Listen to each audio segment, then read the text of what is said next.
విజయవాడలో మనం ఏర్పాటు చేసుకున్న అంబేద్కర్ మహాశిల్పం మన రాష్ట్రానికే కాదు దేశానికే తలమానికమని ముఖ్యమంత్రి వైఎస్ జగన్మోహన్ రెడ్డి పేర్కొన్నారు. ఈ నెల 19వ తేదీన చారిత్రాత్మక స్వరాజ్య మైదానంలో ఆవిష్కరించబోతున్న ఈ విగ్రహం దేశంలోనే కాదు ప్రపంచంలోనే అతిపెద్ద అంబేద్కర్ విగ్రహం అని అన్నారు. ఆ మహానుభావుణ్ణి ఆకాశమంతటి వ్యక్తిత్వం ఈ దేశ సామాజిక, ఆర్థిక, రాజకీయ, మహిళా చరిత్రల్ని మార్చేలా దాదాపు 100 ఏళ్ల క్రితమే ఆయన వ్యక్తం చేసిన భావాలు కలకాలం మన దేశాన్ని ప్రభావితం చేస్తూనే ఉంటాయన్నారు.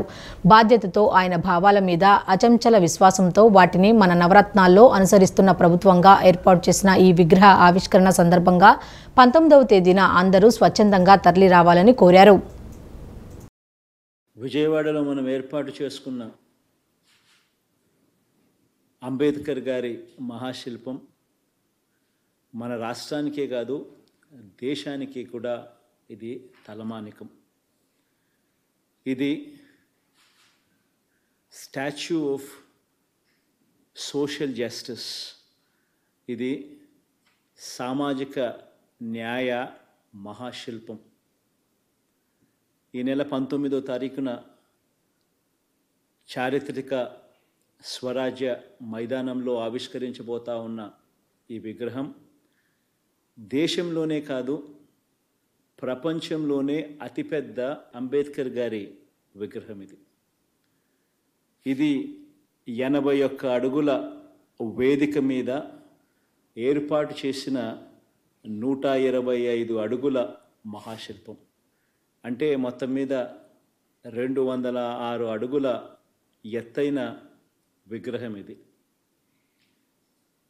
ఆ మహానుభావుడి ఆకాశమంతటి వ్యక్తిత్వం ఈ దేశ సామాజిక, ఆర్థిక, రాజకీయ, మహిళా చరిత్రలన్నీ కూడా మార్చేలా దాదాపు 100 సంవత్సరాల క్రితమే ఆయన వ్యక్తం చేసిన భావాలు కలకాలం కూడా మన దేశాన్ని ప్రభావితం చేస్తూనే ఖచ్చితంగా ఉంటాయి. బాధ్యతతో ఆయన భావాల మీద అచంచల విశ్వాసంతో వాటిని మన నవరత్నాల్లో అనుసరిస్తూ ఉన్న ప్రభుత్వంగా ఏర్పాటు చేసిన ఈ విగ్రహ ఆవిష్కరణ సందర్భంగా 19వ తారీఖున అందరూ కూడా తరలి రావాలని కోరుతా ఉన్నాను. ఆయన అణగారిన వర్గాలకు చదువులు దగ్గరగా తీసుకువచ్చిన మహనీయుడు. ఆయన అంటరానితనం మీద, ఆధిపత్య భావజాలం మీద తిరుగుబాటు చేసిన ఓ మహానుభావుడు. ఆయన సమసమాజ భావాలను నిలువెత్తు రూపంలో చూపించిన ఒక గొప్ప వ్యక్తి. ఆయన రాజ్యాంగం ద్వారా, రాజ్యాంగ హక్కుల ద్వారా నిరంతరం మనల్ని కాపాడే ఓ మహాశక్తి. ప్రతి వాడలో ఉన్న ఆయన విగ్రహం అణగారిన వర్గాలకు నిరంతరం కూడా ధైర్యాన్ని ప్రసాదించే ఓ మహాస్ఫూర్తి. దళితులతో పాటు కులాలు, మతాలకు అతీతంగా పేదలందరి జీవితాల్లో ఈ 77 సంవత్సరాల్లో వచ్చిన అనేక మార్పులకు మూలం డాక్టర్ బాబాసాహెబ్ అంబేద్కర్ గారి భావాలు. కాబట్టే ఆయన్ను ఇంతగా మనమందరం కూడా గౌరవించుకుంటా ఉన్నాం. మన విజయవాడలో ఆవిష్కరిస్తూ ఉన్న ఈ మహాశిల్పం మన రాష్ట్ర చరిత్రలో సువర్ణాక్షరాలతో నిలిచిపోవడానికి మాత్రమే కాకుండా చరిత్రను తిరగరాసేలా 100 సంవత్సరాల పాటు స్ఫూర్తిని కూడా విగ్రహం ఇస్తూ పోతూ ఉంటుంది. ఇది మన సమాజ గతిని సమతా భావాల వైపు మరల్చడానికి, సంఘ సంస్కరణకు, పెత్తందారి భావాల మీద తిరుగుబాటుకు, రాజ్యాధికారంలో పేదల స్థానాన్ని సుస్థిరం చేసేందుకు నిరంతరం స్ఫూర్తి ఇస్తుందని విశ్వసిస్తున్నాను. జై హింద్. ప్రపంచం గర్వించదగిన రీతిలో అంబేద్కర్ విగ్రహం మన రాష్ట్రంలో ఏర్పాటైందని మంత్రి మేరుగు నాగార్జున అన్నారు. ఈ నెల 19వ తేదీన విగ్రహం ఆవిష్కరణ వైభవంగా నిర్వహిస్తామన్నారు. సమాజంలో ఉన్న అసమానతలను తొలగించేందుకు కృషి చేసిన మహోన్నత వ్యక్తి అంబేద్కర్ అని అన్నారు. ఆయన భావజాలాన్ని భుజాన వేసుకుని పాలన చేస్తున్న ఒకే ఒకడు సీఎం జగన్ అని మంత్రి మేరుగు నాగార్జున కొనియాడారు. తుమ్మలపల్లి క్షేత్రయ్యవారి కళాక్షేత్రంలో డాక్టర్ బిఆర్ అంబేద్కర్ రాష్ట్ర స్థాయి సమావేశం జరిగింది. ఈ కార్యక్రమంలో మంత్రులు మేరుగు నాగార్జున, ఆదిమలపు సురేష్, ఎమ్మెల్యే మల్లాది విష్ణు తదితరులు పాల్గొన్నారు. ఈ సందర్భంగా మయన్మార్ నుంచి వచ్చిన బౌద్ధ భిక్షువులు ప్రత్యేక ప్రార్థనలు నిర్వహించారు. అనంతరం మంత్రి మేరుగు నాగార్జున మాట్లాడుతూ అంబేద్కర్ ఆలోచనలతో పాలన చేస్తూ చరిత్ర పుటల్లో సీఎం జగన్ తన పేరు లిఖించుకున్నారన్నారు. సీఎం జగన్ భావితరాల భవిష్యత్తు కోసం పనిచేస్తున్నారని అన్నారు. అంబేద్కర్ విగ్రహం పెడతామని మోసం చేసిన వ్యక్తి చంద్రబాబు అని, గత పాలనలో అవమానాలు, అవహేళనలు, దాడులు చూశామన్నారు. సీఎం జగన్ వల్లే తాము రాజ్యాధికారం పొందగలిగామన్నారు. విజయవాడ నడిబొడ్డున అంబేద్కర్ విగ్రహం పెడతానని సీఎం చెప్పారని, చెప్పినట్లుగానే 425 కోట్లతో అంబేద్కర్ విగ్రహం ఏర్పాటు చేశారన్నారు. ఒకప్పుడు భారతదేశంలో ఉన్నటువంటి అస్పృశ్యత, అంటరానితనం వేళ్ళూరుకున్న టైంలో భారతదేశంలో ఒక మహోన్నతమైన వ్యక్తి ఉద్భవించాడు. ఆయన ఇలాంటి అవమానాలు భరించాడు, అవమానాలను ఎదుర్కొన్నాడు. భారతావనిలోనే కాదు, ప్రపంచంలోనే ఒక మేటిగా, అత్యంత తెలివైనటువంటి వ్యక్తిగా, మేధో సంపత్తి తెలిసినటువంటి వ్యక్తిగా భారతదేశానికి ఆయన పడినటువంటి బాధలు, వ్యతలు, అవమానాలు వాటన్నిటినీ ఎదురొడ్డి మరలా భారతదేశంలోనే ఒక రాజ్యాంగ స్ఫూర్తిని వారి చేతుల మీదుగా అందించినటువంటి మహనీయునిగా, ఆ భారతదేశ రాజ్యాంగమే ఈరోజు ప్రపంచంలో ఉన్న ఇతర దేశాలకి మార్గదర్శకంగా, ఆ రాజ్యాంగ ఫలాలే ఈరోజు భారతదేశంలో పర్టికులర్గా ఈ దేశం విచ్ఛిన్నం కాకుండా ఉండటానికి కానీ, ఈ దేశంలో అసమానతలు పోవటానికి కానీ, ఈ దేశంలో సమాజంలో ఉన్నటువంటి పేదవారి స్థితిగతులు మెరుగుపడటానికి కానీ రాజ్యాంగ వ్యవస్థ ద్వారా పేద ప్రజలకు ఒక హక్కుని, అవకాశాలను కల్పించినటువంటి మహోన్నతమైనటువంటి వ్యక్తి బాబాసాహెబ్ అంబేద్కర్. అనంతరం మంత్రి ఆదిమలపు సురేష్ మాట్లాడుతూ అంబేద్కర్ ఆలోచనలకు అనుగుణంగా సీఎం జగన్ పాలన సాగుతోందన్నారు. అవినీతి లేని పాలన, పారదర్శకత, జవాబుదారీతనం తమ ప్రభుత్వం ఎంచుకున్న ప్రధాన లక్ష్యాలన్నారు. ముఖ్యంగా విద్య మీద మా ప్రభుత్వం ప్రత్యేకమైనటువంటి దృష్టి పెట్టింది. కేంద్ర ప్రభుత్వం రైట్ టు ఎడ్యుకేషన్ అనే ఒక చట్టాన్ని చేస్తే ఆంధ్రప్రదేశ్ ప్రభుత్వం దాన్ని అమలు చేస్తూ సహకారం చేసే దిశలో ముఖ్యంగా బడుగు బలహీన వర్గాల వారికి రైట్ టు ఎడ్యుకేషన్ అంటే ఒకటే సరిపోదు, it should be right to English education అని చెప్పి దాన్ని మార్చి అమలు చేసినటువంటి ఘనత ఈరోజు మా ప్రభుత్వానికి అని చెప్పి కూడా మీ అందరికీ మనవి చేసుకుంటాం. It's not a small task, it's a big challenge. ఇందాక వక్తలందరూ కూడా మాట్లాడడం జరిగింది. ఎన్నో అడ్డంకులు సృష్టించారు. తెలుగు భాష మీద మరి గౌరవం లేదని ఒక ఆర్గ్యుమెంట్ తీసుకురావడం జరిగింది, కోర్టులకు ఎక్కడం జరిగింది. తెలుగు యొక్క భాషను, దాని యొక్క ఔన్నత్యాన్ని మర్చిపోతున్నారని చెప్పి నానా యాగి చేసినటువంటి పరిస్థితుల్లో కూడా ఒక కమిట్మెంట్ ఈ రాష్ట్ర ప్రజలకు ఇచ్చిన నేపథ్యంలో దాన్ని నిలబెట్టుకునే దిశలో ఎంత దూరమైనటువంటి పోరాటం చేయగలిగినటువంటి అంబేద్కర్ పేరు అడ్డం పెట్టుకుని 100 కోట్ల రూపాయల దోపిడీకి వైఎస్ఆర్సీపీ ప్రభుత్వం తెరలేపిందని టీడీపీ పొలిట్ బ్యూరో సభ్యులు నక్కా ఆనంద్ బాబు ధ్వజమెత్తారు. హైదరాబాద్లో 150 కోట్ల రూపాయలతో అంబేద్కర్ విగ్రహం ఏర్పాటైతే అలాంటి విగ్రహానికే ఏపీలో 400 కోట్లు ఖర్చు చూపడం దోపిడీ కాక మరేంటని నిలదీశారు. తెలుగుదేశం ప్రభుత్వం తలపెట్టిన ప్రాజెక్టు కంటే చిన్న ప్రాజెక్టు వైఎస్ఆర్సీపీ ప్రభుత్వం చేపట్టి 400 కోట్లు ఖర్చు పెట్టడమేంటని ప్రశ్నించారు. విజయవాడలో ఈ నెల 19న అంబేద్కర్ విగ్రహాన్ని సీఎం జగన్ ఆవిష్కరించనున్నారు. గత ప్రభుత్వంలో అమరావతిలో నిర్మించ తలపెట్టిన అంబేద్కర్ స్మృతి వనాన్ని టీడీపీ పాలిట్ బ్యూరో సభ్యులు నక్కా ఆనంద్ బాబు, వర్ల రామయ్య, ఇతర నేతలు పరిశీలించారు. ఈ సందర్భంగా ఆనంద్ బాబు మాట్లాడుతూ అంబేద్కర్ పేరు అడ్డం పెట్టుకుని 100 కోట్ల రూపాయల దోపిడీకి ప్రభుత్వం తెరలేపిందని ఆరోపించారు. హైదరాబాద్లో 150 కోట్ల రూపాయలతో అంబేద్కర్ విగ్రహం ఏర్పాటైతే అలాంటి విగ్రహానికి ఏపీలో 400 కోట్లు ఖర్చు చూపటం దోపిడీ కాక మరేంటని నిలదీశారు. తెలుగుదేశం ప్రభుత్వం 137 కోట్లతో 125 అడుగుల ఎత్తు విగ్రహంతో నిర్మించ తలపెట్టిన స్మృతి వనాన్ని నాశనం చేశారని దుయ్యబట్టారు. 36 కోట్లతో 26% పనులు కూడా తెలుగుదేశం ప్రభుత్వం పూర్తి చేసిందని ఆయన గుర్తు చేశారు.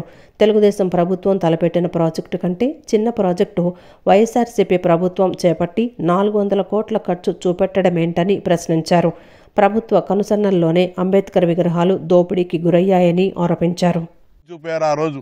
దీని మీద కూడా వివాదం నడిచింది కొంతకాలం. ఇవాళ విజయవాడలో అంబేద్కర్ గారి 125 అడుగుల ఎత్తైన విగ్రహం ఎల్లుండి ముఖ్యమంత్రి ఓపెన్ చేయబోతా ఉన్నారు, ఆవిష్కరించబోతున్నారని చెప్పి చాలా గొప్పగా చెప్తా ఉన్నారు. ఇవాళ ఇది ఎప్పుడో చేశాం. ఆనాడు 125వ జయంత్యుత్సవాల సందర్భంగా చంద్రబాబు నాయుడు గారు హైదరాబాదులో అసెంబ్లీ ఉన్నప్పుడు 2 రోజులు 125వ జయంత్యుత్సవాలు పురస్కరించుకొని అసెంబ్లీ ప్రత్యేక సమావేశాలు నిర్వహించాడు. ప్రత్యేక సమావేశాలు నిర్వహించి అంబేద్కర్ గారి గొప్పతనం గురించి శ్లాఘిస్తూ ప్రతి శాసనసభ్యుడు కూడా ఆ రోజున ఆయన్ని వేణోళ్లా కొనియాడటానికి ఆ శాసనసభ సమావేశాలు 2 రోజులు నిర్వహించాం. ఆ సమావేశాలను ఆ రోజు జగన్మోహన్ రెడ్డి ప్రతిపక్ష నాయకుడిగా ఉండి బహిష్కరించి బయటికి వెళ్ళిపోయాడు. అంబేద్కర్ గారి స్మృత్యర్థం 125 సంవత్సరాల జయంతి వేడుకల సందర్భంగా ఏర్పాటు చేసిన సమావేశాలని ఆ రోజు వైఎస్ఆర్ కాంగ్రెస్ బహిష్కరించింది, సమావేశాలకే రాకుండా. ఆ రోజు తీసుకున్న నిర్ణయం రాజధాని కేంద్రంలో 125 అడుగుల ఎత్తైన విగ్రహంతో ఒక స్మృతివనం ఏర్పాటు చేయాలని, దానిలో ఇండోర్ అవుట్డోర్ ఆడిటోరియాలు, బుద్ధిస్ట్ ధ్యాన కేంద్రం, 10,000 వాల్యూమ్స్తో ఒక లైబ్రరీ, అదేవిధంగా ఒక మ్యూజియం, ఇవన్నీ కూడా ఏర్పాటు చేయాలి. 20 ఎకరాల స్థలాన్ని ఇక్కడ చంద్రబాబు నాయుడు గారు కేటాయించాడు. ఈ రోజు అంబేద్కర్ గారి మీద వాళ్ళకేం ప్రేమ లేదు. అంబేద్కర్ గారి విదేశీ విద్యానిధి పథకాన్ని, చంద్రబాబు నాయుడు గారు తీసుకొచ్చిన పథకాన్ని అనంతరం వర్ల రామయ్య మాట్లాడుతూ అమరావతిని చంపినట్లే అంబేద్కర్ స్మృతి వనాన్ని జగన్ చంపేశారని ధ్వజమెత్తారు. గత 5 ఏళ్లలో దళితుల పట్ల జగన్ చేసిన పాపాలు ఎప్పటికీ పోవని మండిపడ్డారు. అంబేద్కర్ ఆయన రాసిన రాజ్యాంగం పైన ఏమాత్రం చిత్తశుద్ధి, గౌరవం లేని ముఖ్యమంత్రి జగన్ రెడ్డేనని దుయ్యపట్టారు. 125 అడుగుల విగ్రహం వేస్తే ఆ పాపాలు పోతాయా? డాక్టర్ సుధాకర్ని చంపేశారు మీరు. 125 అడుగుల విగ్రహం వేస్తే ఆ పాపం పోతుందా? మా వరప్రసాద్ని పోలీస్ స్టేషన్లో శిరోమండనం చేశారు. 125 అడుగుల విగ్రహం వేస్తే ఆ పాపం పోతుందా? నాగలక్ష్మిని మీ కాన్స్టిట్యున్సీలో పులివెందల్లో మానభంగం చేసి చంపేశారు మా దళిత మహిళని. 125 అడుగుల విగ్రహం వేస్తే ఆ పాపం పోతుందా? మా కిరణ్ కుమార్ మాస్క్ పెట్టుకోలేదని తరిమి కొట్టి చంపారు వాడిని. 125 అడుగుల విగ్రహం వేస్తే ఆ పాపం పోతుందా? ఈ 125 అడుగుల విగ్రహం ఒక రాజకీయ స్ఫూర్తితో వేశారు, రాజకీయ లబ్ధి కోసం వేశారు. ప్రధాని మోదీ రాముణ్ణి సైతం రాజకీయాలకు వాడుకుంటున్నారని APCC working president Mastan Vali ఆరోపించారు. దేశంలో మణిపూర్ తరహా ఘటనలు జరిగినా మాట్లాడకపోవడం రామరాజ్యం అనిపించుకోదని వ్యాఖ్యానించారు. ఇటు రాష్ట్రంలోని ప్రాంతీయ పార్టీలు రాష్ట్ర ప్రయోజనాలు పట్టించుకోకుండా మోదీకి జీ హుజూర్ అంటున్నారని ఆయన ఆరోపించారు.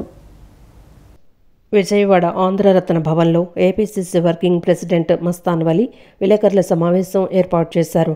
ఈ సందర్భంగా ఆయన మాట్లాడుతూ ఏపీసీసీ అధ్యక్షులుగా వైఎస్ షర్మిల నియామకం కావటం పట్ల కృతజ్ఞతలు తెలుపుతున్నట్లు చెప్పారు. ప్రధాని మోడీ ఉమ్మడి అనంతపురం జిల్లా పర్యటనను రాజకీయంగా వాడుకున్నారని విమర్శించారు.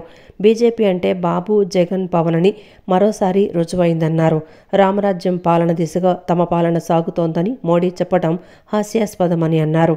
రాముణ్ణి మోడీ రాజకీయాలకు వాడుకుంటున్నారని, రామరాజ్యంలో ప్రతి వ్యక్తికి న్యాయం జరిగిందని, మోడీ పాలనలో ఆ పరిస్థితి లేదన్నారు.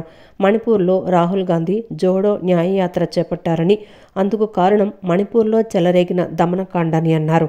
అలాంటి మణిపూర్లో పర్యటించకపోవటం మోడీ రామరాజ్యమా అని ప్రశ్నించారు.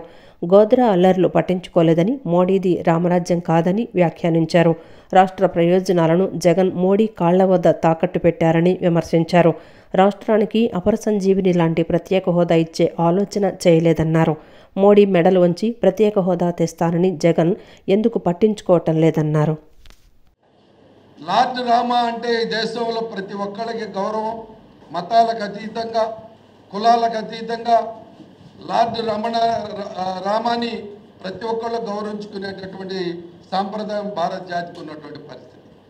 కానీ నరేంద్ర మోడీకి మాత్రం రాముడు కేవలం రాజకీయ ఇన్స్ట్రుమెంట్ మాత్రమే వాళ్ళకి.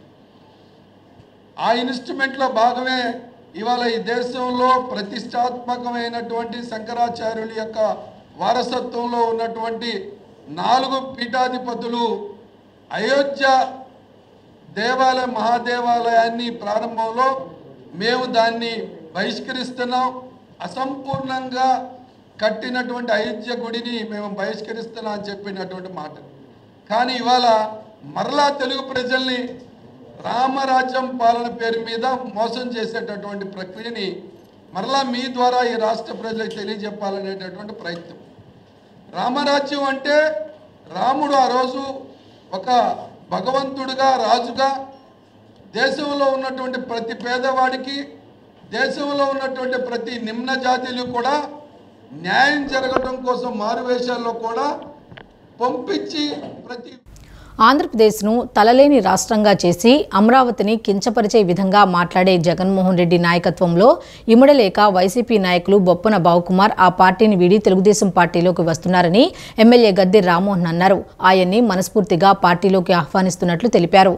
రాష్ట్రాన్ని చక్కగా తీర్చిదిద్దే బాధ్యతను చంద్రబాబు నాయుడు తీసుకోబోతున్నారని, రాబోయే ఎన్నికల్లో టీడీపీ జనసేన కలిసి విజయం సాధించి మంచి ప్రభుత్వాన్ని ఏర్పాటు చేయనున్నామని తెలిపారు. విజయవాడ నగర వైసీపీ అధ్యక్షుడు బొప్పన బావుకుమార్ నేడు టీడీపీ జాతీయ ప్రధాన కార్యదర్శి నారా లోకేష్ను ఉండవల్లిలోని ఆయన నివాసంలో మర్యాదపూర్వకంగా కలిశారు. చంద్రబాబు సమక్షంలో ఆయన పార్టీ తీర్థం పుచ్చుకోనున్నారు. నేడు లోకేష్ను కలిసిన వారిలో విజయవాడ తూర్పు ఎమ్మెల్యే గద్దె రామ్మోహన్, పార్టీ నాయకులు కేశినేని శివనాథ్ తదితరులు ఉన్నారు. లోకేష్ను కలిసిన అనంతరం ఎమ్మెల్యే గద్దె రామ్మోహన్ మీడియాతో మాట్లాడుతూ రాష్ట్రాన్ని రాజధాని లేని రాష్ట్రంగా మార్చిన ఘనత జగన్కే దక్కుతుందన్నారు. రాజధాని అమరావతిని కించపరుస్తూ అనేక విమర్శలు చేశారని తెలిపారు. ఆయన నాయకత్వంలో పనిచేయలేక అనేక మంది పార్టీ నుంచి బయటకు వచ్చేస్తున్నారని చెప్పారు. మంచి మనస్తత్వం కలిగిన వారు పార్టీలోకి రావడాన్ని స్వాగతిస్తున్నట్లు తెలిపారు. చంద్రబాబు నాయుడు గారు ముఖ్యమంత్రి అయిన తర్వాత విజయవాడ నగరం రాజధాని అని చెప్పి ఎంతో మేమందరం కూడా గర్వపడేటట్టు ఆయన చెప్పడం జరిగింది. ఇవాళ రాష్ట్రాన్ని తలలేని రాష్ట్రంగా తయారు చేసిన జగన్మోహన్ రెడ్డి గారి నాయకత్వంలో విజయవాడలో కొందరు నాయకులు ఉన్నారు, మాకు విజయవాడ రాజధాని అవసరం లేదని చెప్పే విధంగా ప్రవర్తిస్తామంటే వాళ్ళందరికీ కూడా సరైన సమయంలో ప్రజలే బుద్ధి చెబుతారు. ఈ రోజున బావుకుమార్ గారు అమరావతి రాజధానిని కించపరిచే విధంగా మాట్లాడిన ఆ పార్టీలో ఇమ్మడలేక తెలుగుదేశం పార్టీలోకి రావడం జరిగిందని చెప్పారు. ఆయన మనస్ఫూర్తిగా ఆహ్వానిస్తా ఉన్నాం. ఖచ్చితంగా మరలా మన రాష్ట్రానికి మొండెం లేక తయారు చేసిన ఈ రాష్ట్రాన్ని ఒక చక్కటి రూపంతో తలగలిగిన రాష్ట్రంగా తీర్చిదిద్దే బాధ్యత మా నాయకుడు నారా చంద్రబాబు నాయుడు గారు తీసుకోబోతా ఉన్నారు.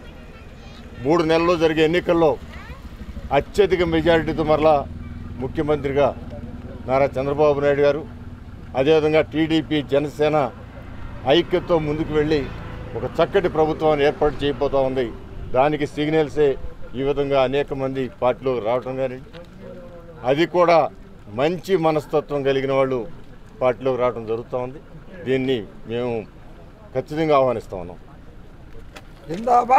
అనంతరం కేశినేని శివనాథ్ చిన్ని మాట్లాడుతూ బొప్పన బావుకుమార్ ఏ పదవులు ఆశించకుండా స్వచ్ఛందంగా ముందుకు వచ్చి అమరావతి, విజయవాడ అభివృద్ధికి కష్టపడతానని చెప్పారన్నారు. వైసీపీలో మొదటి నుంచి కష్టపడి పనిచేసిన ఆయనకు అన్యాయం జరిగిందని చెప్పారు.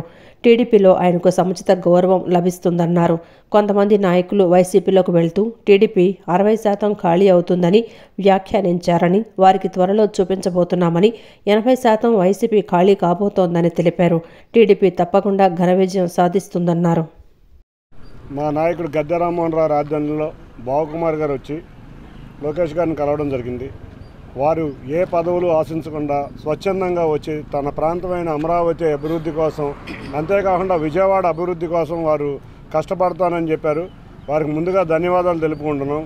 అంతేకాకుండా మొన్న ఎలక్షన్స్లో తెలుగుదేశానికి కంచుకోట అయినటువంటి నియోజకవర్గంలో వారిని నుంచోబెట్టారు. అయినా కూడా వారు చాలా పోరాట ప్రదర్శించారు. వారు ఇవాళ వారికి వైకాపా పార్టీలో అంత కష్టపడి పనిచేసిన వ్యక్తి, మొదటి నుంచి ఉన్న వ్యక్తికి చాలా అన్యాయం జరుగుతుంది. అటువంటి అన్యాయం తెలుగుదేశంలో జరగదు. వారికి సముచిత గౌరవం మా అధ్యక్షులు వారు నారా చంద్రబాబు నాయుడు గారు, లోకేష్ గారు తప్పకుండా ఇస్తారు. ఎందుకంటే కష్టపడిన వ్యక్తులకి ఎప్పుడూ తెలుగుదేశం పార్టీలో ప్రాధాన్యత ఉంటుంది. అంతేకాకుండా వారు విజయవాడలో ఉన్న మొత్తం తెలుగుదేశం నాయకులందరూ కలిసికట్టుగా తీసుకెళ్ళగలిగే ఏకైక నాయకుడు వారు. మనం చూసాం మొన్న ఈ మధ్య కొంతమంది నాయకులు వైకాపాలోకి వెళ్తే 60% తెలుగుదేశం ఖాళీ అయిపోతుందని చెప్పారు. అటువంటి నాయకులకి త్వరలో చూపిస్తున్నాం 80% ఆఫ్ వైకాపా ఖాళీ అయి తెలుగుదేశంలోకి రాబోతుంది. తప్పకుండా తెలుగుదేశం ఘన విజయం సాధించబోతుంది. అనంతరం బొప్పన బావకుమార్ మాట్లాడుతూ పార్టీ పెట్టినప్పుడు తానున్నానని, పార్టీ గెలిచిన తర్వాత అవినాష్ వచ్చాడని తెలిపారు. అవకాశాన్ని బట్టి వాడుకునేవారు పార్టీలో ఉన్నారని, పనిచేసే వాళ్ళు బయటకు వచ్చేశారన్నారు. పెనంలూరు ఎమ్మెల్యే పార్థసారథితో కలిసి తాను ఈ నెల 21న తెలుగుదేశంలో చేరబోతున్నానని చెప్పారు. అది ఆ నాయకత్వం వాళ్ళకి కావాల్సి వచ్చినట్టుంది. ఆ నాయకత్వాన్ని వాళ్ళని పెంచుకోమనండి. మేము మాత్రం హార్ట్ఫుల్గా ఇప్పుడు మేము వంగవీటి రాధాకృష్ణ గారు, జలీల్ ఖాన్ గారు మేమందరం ఉన్నాం దాంట్లో. ఫస్ట్ పార్టీ పెట్టినప్పుడు సామినేని ఉదయభాను గారు, పార్థసారథి గారు అందరం ఉన్నాం. అందరం ఒక్కొక్కళ్ళు బయటకు వచ్చేస్తున్నాం, కానీ పార్టీకి పనిచేసిన వాళ్ళం వస్తున్నాం, కానీ అధికారం అనుభవించి ఎవరు రాలా.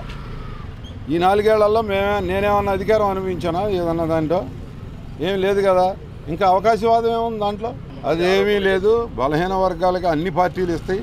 ప్రతి పార్టీలోనూ వాళ్ళకి మళ్ళీ 10 నిమిషాలకు ఒకసారి అదే మాట చెబుతూ ఉండవసరం. ప్రతి పార్టీలోనూ ఉండరు. ఇవాళ కాంగ్రెస్ పార్టీలో ఉంటారు, వైసీపీ పార్టీలో ఉంటారు, అట్లాగే తెలుగుదేశం పార్టీలు ఎంతమంది నాయకులు అవ్వలేదు? బలహీన వర్గాల వాళ్ళు, బీసీలు ఎంతమంది నాయకులు అవ్వలేదు? స్కిల్ డెవలప్మెంట్ కేసులో సుప్రీంకోర్టు ఇచ్చిన తీర్పునకు వైసీపీ వక్రభాష్యం పలుకుతోందని టీడీపీ ఎంపీ కనకమెడల రవీంద్రకుమార్ అన్నారు. కోర్టు తీర్పులను కూడా రాజకీయాలకు వాడుకునే స్థాయికి వైసీపీ దిగజారిందన్నారు. జస్టిస్ అనిరుద్ బోస్ ధర్మాసనం 82 పేజీల తీర్పు ఇచ్చిందని, సెక్షన్ 17A వర్తింపునకు సంబంధించి 2 జడ్జీలు భిన్నమైన అభిప్రాయాలు వ్యక్తపరిచారన్నారు. దీంతో ఈ అంశాన్ని చీఫ్ జస్టిస్ ముందు ఉంచుతామని చెప్పారన్నారు. ఎన్టీఆర్ భవన్లో ఎంపీ కనకమెడల రవీంద్రకుమార్ విలేకరుల సమావేశం నిర్వహించారు. కోర్టు తీర్పులను కూడా రాజకీయాలకు వాడుకునే స్థాయికి వైసీపీ దిగజారిందన్నారు. 2021 డిసెంబర్ 9న స్కిల్ కేసు నమోదైందని, 2018 జూలై 26న 17A అమల్లోకి వచ్చిందన్నారు. ఈ కేసులో 2018లో దర్యాప్తు చేసినట్లు ఎలాంటి ఆధారాలు లేవని కోర్టు పేర్కొందని అన్నారు. జస్టిస్ అనిరుద్ బోస్ 17A వర్తించదు అని, జస్టిస్ బేలా త్రివేది ఈ సెక్షన్ వర్తిస్తుందన్నారని, అడ్వకేట్ జనరల్ స్థాయిలో ఉండి పొన్నవాలు సుధాకర్ రాజకీయ వ్యాఖ్యలు చేయటం తగదని తెలిపారు. ఆయన వ్యాఖ్యలను కోర్టు చెప్పినట్లు నిరూపిస్తే రాజకీయాల నుంచి తప్పుకుంటానని పేర్కొన్నారు.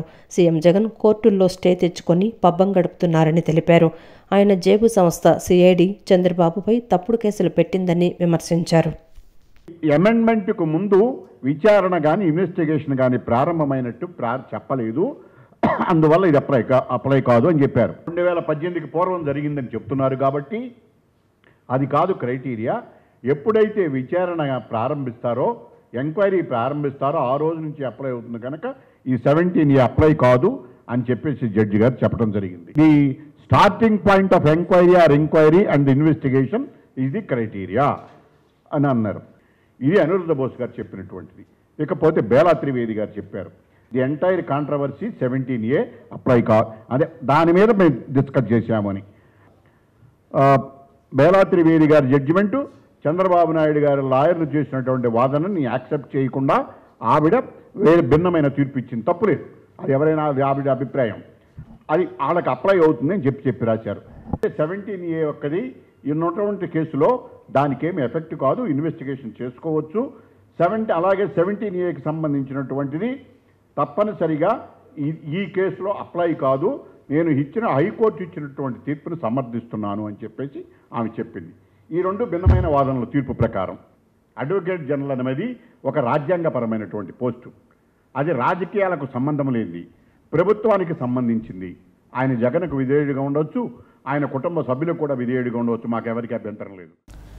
అంగన్వాడీల జీతాలపై రాష్ట్ర ప్రభుత్వం సరైన స్పష్టత ఇవ్వాలని ఎమ్మెల్సీ కెఎస్ లక్ష్మణరావు డిమాండ్ చేశారు.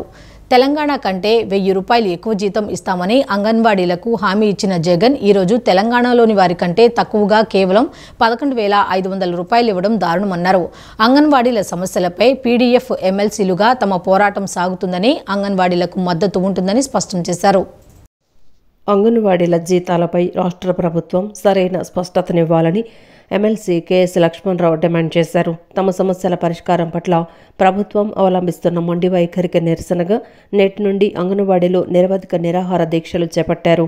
ఈ దీక్షా శిబిరాన్ని కేఎస్ లక్ష్మణరావు ప్రారంభించారు. ఈ సందర్భంగా లక్ష్మణరావు మాట్లాడుతూ డిసెంబర్ 12వ తేదీ నుండి రాష్ట్ర వ్యాప్తంగా అన్ని జిల్లాల్లో అంగన్వాడీలు ఉద్యమించారని అన్నారు. అయినప్పటికీ రాష్ట్ర ప్రభుత్వం మొండి వైఖరిని అవలంబిస్తోందన్నారు. తెలంగాణ కంటే 1000 రూపాయలు ఎక్కువ జీతం ఇస్తామని అంగన్వాడీలకు హామీ ఇచ్చిన జగన్ ఈరోజు తెలంగాణలోని వారి కంటే తక్కువగా కేవలం 11,500 రూపాయలు ఇవ్వటం దారుణమన్నారు. హెల్పర్కి కేవలం 7,000 ఇస్తున్నారని చెప్పారు. ప్రభుత్వ అధికారులు చర్చలకు పిలుస్తూ అంగన్వాడీల జీతాలను పెంచుతామని అంటున్నారే తప్ప ఎంత పెంచుతామనే స్పష్టత ఇవ్వటం లేదని తెలిపారు. 1,05,000 అంగన్వాడీల కుటుంబాలు ఈ రాష్ట్రంలో ఉన్నాయని వివరించారు. త్వరలో ఎన్నికలు రానుండగా రాష్ట్ర ప్రభుత్వం ఇప్పటికైనా దిగొచ్చి అంగన్వాడీల జీతాలను ఎంత పెంచుతారు, ఎప్పటి నుండి పెంచుతారు అనే విషయాలపై స్పష్టతనివ్వాలని లక్ష్మణరావు డిమాండ్ చేశారు.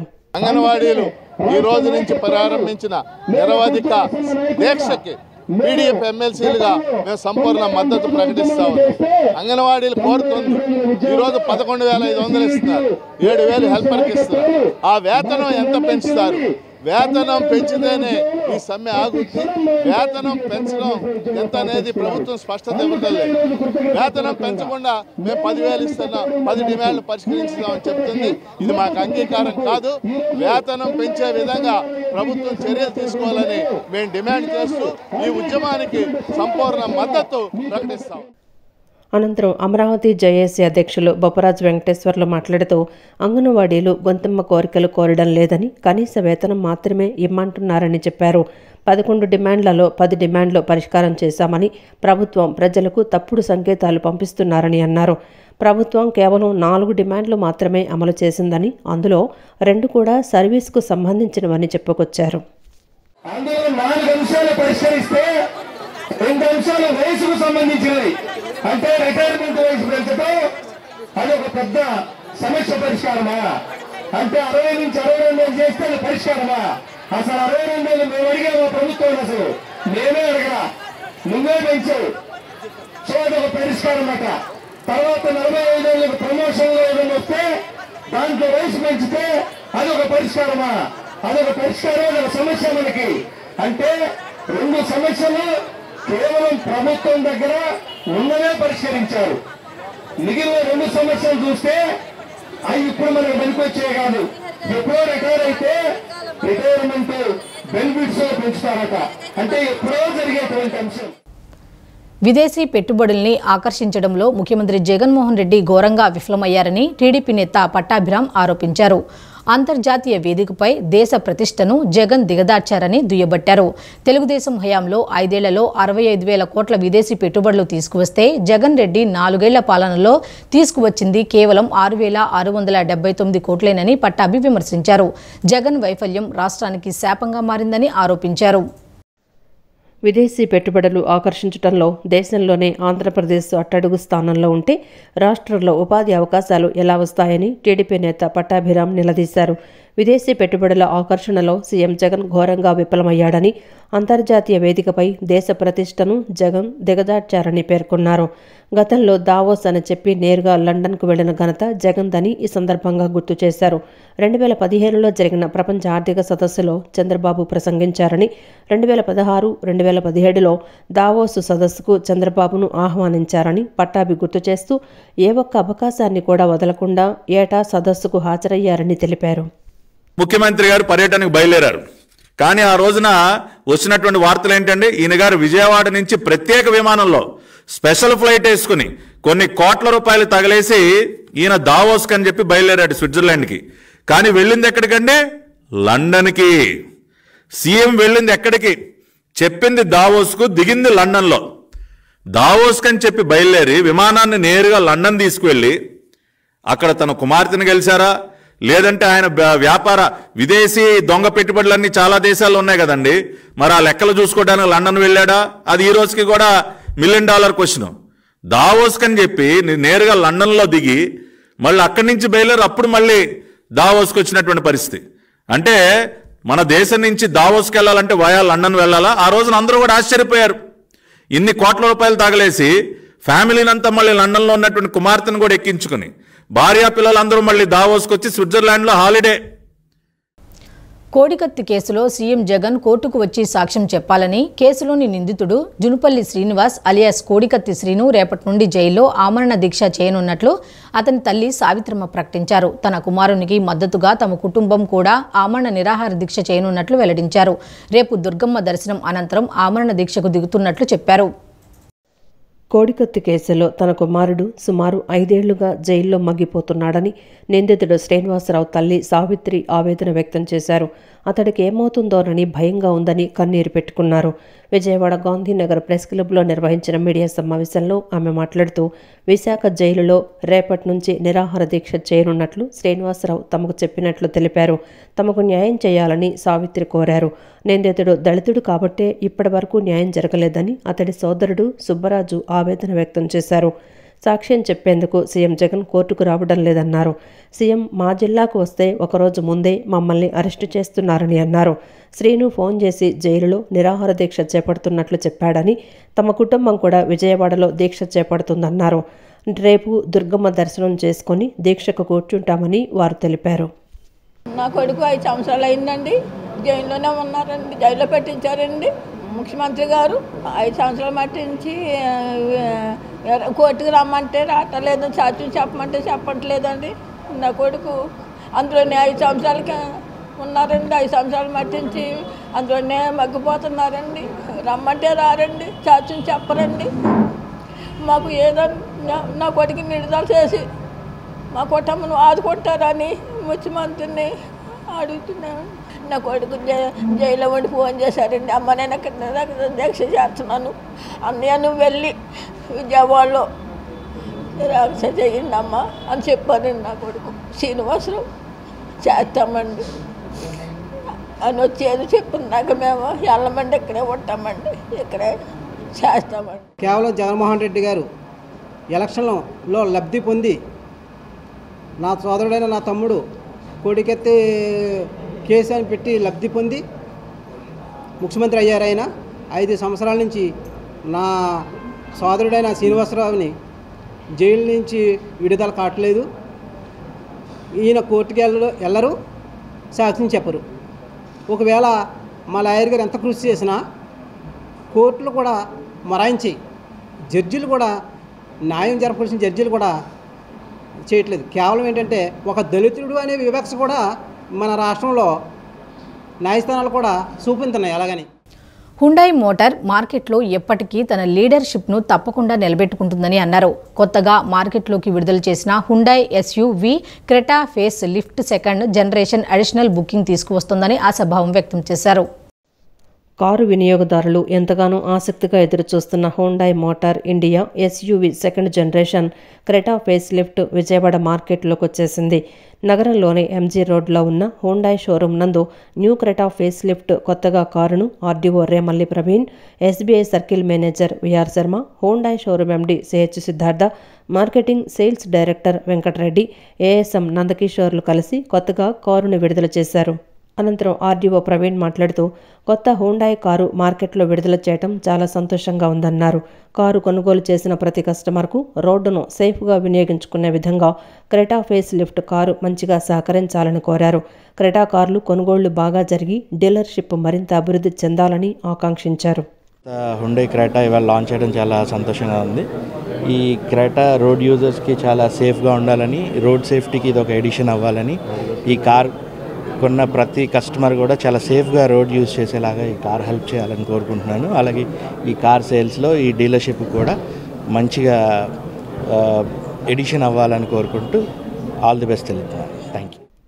అనంతరం Vijayawada Hyundai showroom MD CH Siddhartha మాట్లాడుతూ అధునాతన డ్రైవర్ అసిస్టెన్స్ సిస్టమ్, బండిల్తో సహా అనేక కొత్త ఫీచర్లతో SUV సెకండ్ జనరేషన్ క్రెటా ఫేస్ లిఫ్ట్ను వినియోగదారులకు పరిచయం చేశామన్నారు.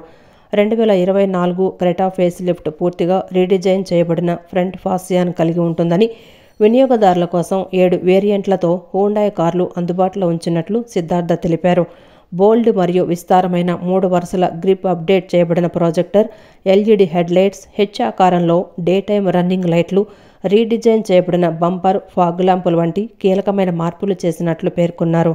కారు లోపల అప్గ్రేడ్ చేయబడిన 10.25 అంగుళాల స్క్రీన్, కొత్త డిజైన్ ఎలిమెంట్ డాష్ బోర్డులను కలిగి ఉంటుందన్నారు. అందుబాటులోకి తీసుకొచ్చామన్నారు. ఫస్ట్ క్రెటాకే మంచి ఆదరణ లభిస్తోందని, అడ్వాన్స్ బుకింగ్ కూడా కొనసాగుతోందన్నారు. కొత్తగా మార్కెట్లోకి వచ్చిన సెకండ్ జనరేషన్ మాత్రం అడిషనల్ బుకింగ్ తీసుకొస్తోందని ఎండి సిద్ధార్థ ఆశాభావం వ్యక్తం చేశారు. ఇవాళ సెకండ్ జనరేషన్ క్రెటా లాంచ్ చేశారు. ఈ సెకండ్ జనరేషన్ క్రెటా యాక్చువల్గా ఫస్ట్ జనరేషన్ క్రెటాయే మాది ఎస్యూవీ సెగ్మెంట్లో మార్కెట్ లీడరు హుండాయ్ క్రెటా అనేది. ఇంతకుముందు ఎన్నో ఎస్యూవీలు వచ్చినా కూడా వాటన్నిటిని బీట్ చేసి ఫస్ట్ జనరేషన్ క్రెటాయే చాలా సక్సెస్ఫుల్ నంబర్ 1 కొన్ని సంవత్సరాల పాటు ఉంది. ఇప్పుడు సెకండ్ జనరేషన్ క్రెటా వచ్చే ముందు కూడా మాకు ఇంకా పాత క్రెటాకే ఇంకా చాలా పెండింగ్ లిస్ట్ ఉండిపోయింది bookings. So we're very happy that Hyundai పాత క్రెటాకే ఇంకా బుకింగ్ లిస్ట్ పెండింగ్ ఉండగానే కొత్త క్రెటా తీసుకొచ్చిందంటే ఇది ఇంకా అడిషనల్ బుకింగ్స్ తీసుకొస్తుంది. దీంట్లో చాలా మంచి సేఫ్టీ ఫీచర్స్ ఇచ్చారు. ADAS స్టేజ్ 2 కూడా వచ్చింది ఇందులో. అట్లాగే lot of new features, new looks, performance కోసం టర్బో ఇంజిన్తో కూడా వచ్చింది పెట్రోల్లో. అట్లాగే డీజిల్లో కూడా CRJ ఇంజిన్, అది సక్సెస్ఫుల్ క్రెటా CRJ ఎప్పటి నుంచో.